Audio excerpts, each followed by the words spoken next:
So every semester, the department will send out an email about 3 months before the end of the semester, telling you that they are accepting applications for TA positions for the following semester. The form that you have to fill out includes you informing them what courses you're going to be taking. So you need to look at the list of offered courses the next semester and decide what courses you are going to be taking the next semester. Because they need to make sure that there's no calendar schedule between you taking your class and you having to be present to be a TA for another class. At the same time, they're going to ask you to provide them with a preferential list. You can give them the names of 5 different courses that you are okay with being a TA for, and they also ask you for reasons. There are 2 different levels of funding that are available. You've got 25% funding and 50% funding. So 25% funding for a master's student equals $950 a month. 50% funding equals $1,900 a month. For PhD, you can increase the $50 per quarter. So if PhD students make $1,000 for quarter time funding, which is 25%, and $2,000 for half-time funding. A lot of them are unskilled positions. Unskilled positions implies working at the dining court or working as a cashier at the rec center, for instance. These positions pay minimum wage, which is, I believe, now up to $7.35 an hour.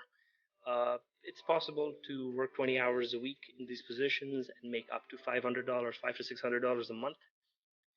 Besides that, in terms of skilled positions, the department does put out these grader positions for different courses. So you might get an email from the department telling you that so-and-so course is looking for a grader, which means that you would be responsible for grading all the homeworks that the students submit for that particular course. That position also pays minimum wage. Definitely, I do know people who flew in with offers, with RA offers, and they were paid from the very first semester. What you can do is you can probably, after you receive an admit, you can look at the department's website. You can look at the different, you can look at faculty members researching in fields in which you have prior experience or have worked in the past, because you're most likely to convince them to give you funding.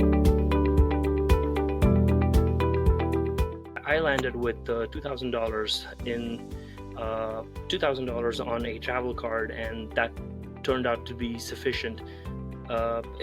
Actually, in addition to the $2,000, I did also have a check for my first month's rent.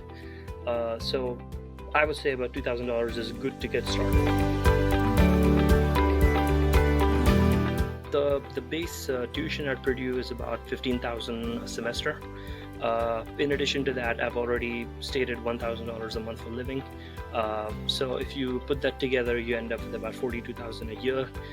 Times 2 is going to be $84,000. I haven't really seen international students apply for any grants and actually get them. If they do apply, there are some available, but those are very, very selective.